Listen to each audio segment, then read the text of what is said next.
जय जय श्री राधे, जय जय श्री राधे श्याम। बहुत बहुत स्वागत है आप सभी का राधा सहचरी चैनल पर। आज हम बात करेंगे क्या है निर्जला एकादशी, इसका व्रत कैसे किया जाता है और इस दिन क्या करना चाहिए। तो सबसे पहले निर्जला एकादशी क्या है। तो जैसे कि नाम से ही पता चल रहा है, निर्जला अर्थात बिना जल के इस एकादशी का व्रत इसको किया जाता है। बाकी जितनी भी एकादशी हैं उन सभी पर हम फल खा सकते हैं, हम दूध पी सकते हैं, हम पानी पी सकते हैं, हम दही खा सकते हैं। लेकिन सिर्फ ये निर्जला एकादशी ऐसी है जिस पर जल भी ग्रहण नहीं किया जाता, तो फल दूध ये सब तो बिल्कुल ही नहीं लेने हैं। इसीलिए इसको निर्जला एकादशी कहा जाता है। और इस एकादशी को भीम एकादशी के नाम से भी जाना जाता है।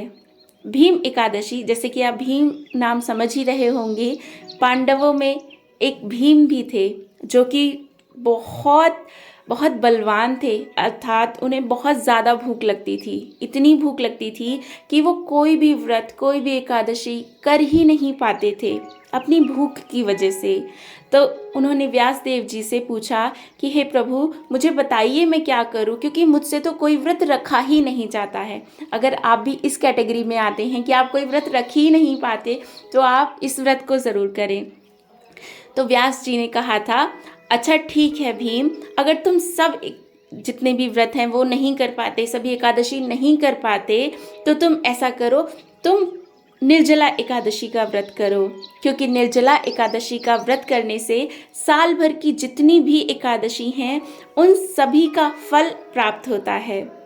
और इसके साथ ही अगर जैसे हम व्रत रखते हैं, जो लोग व्रत रखते हैं सभी एकादशियों का, उन एकादशी में कुछ गलती हो गई हो, कुछ त्रुटि हो गई हो, कोई व्रत छूट गया हो बीच में, तो वो सारे जो भी गलतियां हैं उन सब की भी क्षमा यहाँ से मिल जाती है निर्जला एकादशी का व्रत करने से। और दूसरी बात, जो लोग करते ही नहीं हैं एकादशी का व्रत, वो तो ज़रूर करें, क्योंकि उनसे व्रत ना कर भी कहीं ना कहीं पाप तो बन ही रहा है। और वैसे भी हम बहुत पाप करते ही रहते हैं, तो पापों से छुटकारा पाने के लिए भी ये बम्पर ऑफर है यहाँ पर कि आप निर्जला एकादशी का व्रत करें। तो निर्जला एकादशी का व्रत बहुत बहुत ज़रूरी है। साल की सभी बड़ी बड़ी एकादशियों में भी ये एकादशी सबसे बड़ी है। और जानते हैं, एक अच्छी बात बताऊं, इस एकादशी को रुक्मणी हरण एकादशी भी कहा जाता है क्योंकि इसी दिन हमारे प्यारे कान्हा ने, हमारे प्यारे प्रभु ने माता रुक्मणी का हरण किया था, उन्हें भगा कर ले गए थे और उनसे शादी की थी इसी एकादशी के दिन। तो ये एकादशी का महात्म्य जितना कहा जाए उतना कम है। इस एकादशी का व्रत करने से हमें सभी पापों से मुक्ति मिलती है। तो सबसे पहले तो यही कहूँगी कि इस एकादशी का व्रत ज़रूर ज़रूर ज़रूर करें। अब नाउ कि कैसे करना है एकादशी का व्रत। तो जब भी एकादशी का व्रत किया जाता है, ये व्रत एकादशी के दिन सुबह से ही शुरू होता है। सुबह आप 4 बजे से समझ लीजिए ये शुरू होता है। और उस दिन हम सुबह उठकर अच्छे से स्नान करें। स्नान करने के बाद हम पूजा करें घर में। अपने लड्डू गोपाल हैं, राधा रानी हैं, युगल हैं, तो उनकी पूजा सेवा करें, उनको नहलाएं, उनको अच्छे अच्छे वस्त्र पहनाएं।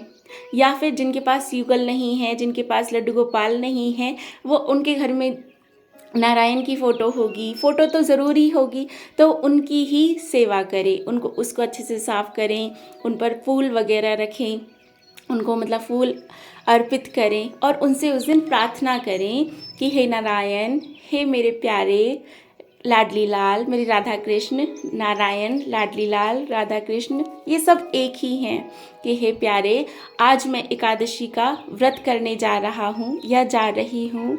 मैं खुद के बल से इसको कर सकूँ इतनी सामर्थ्य नहीं है, कृपया आप मेरी मदद अवश्य करें इस व्रत को पूरा करने में। तो भगवान हमारी मदद ज़रूर करते हैं। और फिर इस एकादशी का व्रत ये शुरू हो जाएगा। इस दिन आपको क्या करना है, ज़्यादा से ज़्यादा नाम जप करना है। राधे राधे का जप सांसों पे करें, हो सके तो माला पे करें। हरे कृष्णा महामंत्र का जप कर सकते हैं, जय श्री कृष्णा का कर सकते हैं। आपको जो भी नाम प्रिय हो आप उसका जप कर सकते हैं इस एकादशी को। और इसके बाद में कीर्तन भी आप कर सकते हैं। भगवान को कीर्तन बहुत प्रिय है, तो उनको कीर्तन सुनाइए, उनको भजन सुनाइए, उनको नाम सुनाइए। इसके साथ ही आप इस दिन भगवत गीता का पाठ कर सकते हैं। आप जो भी हमारे प्यारे प्यारे ग्रंथ हैं, भागवतम का पाठ कर सकते हैं।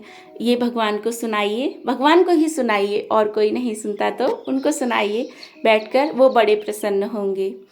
तो ये सब चीज़ें हैं जो उस दिन हमें करनी हैं। और जो हमें नहीं करना है वो बहुत ज़रूरी है कि हम किसी की निंदा चुगली नहीं करें, किसी में दोष दर्शन बिल्कुल ना करें। जो जैसा है उसको वैसे ही रहने दीजिए, आप बस अपने ऊपर फोकस करिए। हमें तो सिर्फ अपने प्रभु को प्रसन्न करना है। तो जितना ज़्यादा हो सके अपना मन भगवान में लगाने की कोशिश करें। कथाएं सुने, भजन गाएं। इस तरह से अपने दिन को हमें निकालना है। और अगले दिन फिर सुबह द्वादशी के दिन इस बार समय है 6 बजे से 8 बजे तक एकादशी का व्रत खोलने का। कहीं कहीं अलग अलग भी हो सकता है, तो वो आप एक बार फिर भी डबल चेक कर लीजिएगा। तो उस दिन सुबह को कुछ घर में अन्न बनाकर, कुछ मीठा बनाकर सबसे पहले भगवान को भोग लगाएं। और भोग लगाकर उनसे प्रार्थना करें कि हे प्रभु, आपने सामर्थ्य दी तभी मैं इस व्रत को कर पाया या कर पाई, अब आप इसे ग्रहण कीजिए। और भगवान को भोग लगाने के बाद वो प्रसाद आप खुद खा सकते हैं। इस तरह से आपका ये व्रत पूरा होता है। अच्छा, एक बहुत ज़रूरी बात मैं बताऊं यहाँ पर, वो ये कि अगर किसी की हेल्थ कंडीशन है, जैसे कि वो कुछ दवाइयाँ उसकी चल रही हैं, वो व्रत रख नहीं सकता, इतनी बड़ी एकादशी है, तो ये मिस ना हो, इसके लिए ऐसा कर सकते हैं कि आप सुबह भगवान से प्रार्थना करें कि हे प्रभु, जब तक मुझसे हो पाएगा मैं इस व्रत को रखूँगा। ऐसा बच्चे भी कर सकते हैं।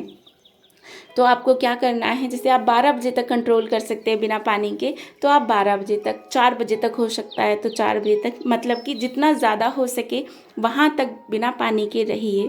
फिर जब बिल्कुल ही नहीं रहा जाता तो आप भगवान से प्रार्थना करिए कि हे प्रभु, अब मुझसे बिना पानी के नहीं रहा जा रहा है। तो भगवान को पानी पिलाकर आप खुद वो पानी पी लीजिए, फिर आप पानी पी सकते हैं। ऐसा किया जा सकता है। ऐसे ही फल फ्रूट भी अगर बिल्कुल नहीं रहा जाता तो आप मतलब शाम को खा सकते हैं। तो भगवान ये देखेंगे कि ये बच्चा या ये मेरा भक्त इतनी कोशिश कर रहा है, तो वो इसे ज़रूर स्वीकार करेंगे। तो इस तरह से भी एकादशी के व्रत को रखा जा सकता है। ठीक है। अब एक सबसे बहुत बहुत इम्पॉर्टेंट बात, क्या वो ये कि एकादशी के दिन दान का बहुत महत्व है। स्पेशली निर्जला एकादशी के दिन तो और भी ज़्यादा महत्व है। तो जितना हो सके इस दिन अन्न दान करने की कोशिश करें। आप जल दान कर सकते हैं, पानी पिला सकते हैं, वस्त्र दान कर सकते हैं, आसन दान कर सकते हैं, जूता दान कर सकते हैं, छतरी दान कर सकते हैं, कूलर, पंखी, फल, जूस, इस तरह की चीज़ें आप दान कर सकते हैं। इस दिन दान करने से बहुत बहुत प्रभु प्रसन्न होते हैं और ये हमारे सौभाग्य को उजागर करता है। तो और एक चीज़, एक कलश को, मिट्टी के घड़े को आप पानी से भरकर उसे सफ़ेद कपड़े से लपेटकर उसे आप किसी ब्राह्मण को दान कीजिए। ये दान बहुत ज़रूरी है निर्जला एकादशी के दिन। और इस तरह से आप सामर्थ्य के अनुसार, जिसका जितना सामर्थ्य हो उस तरह से चीज़ें कर सकता है। तो ये हैं चीज़ें जो हमें निर्जला एकादशी पर करनी है या ना करनी है। तो अगर आपका फिर भी कोई डाउट रह गया हो तो आप कमेंट में लिख सकते हैं। और एकादशी के दिन हम एकादशी की कथा श्रवण करेंगे। तो यहाँ तक सुनने के लिए आप सभी का बहुत बहुत आभार।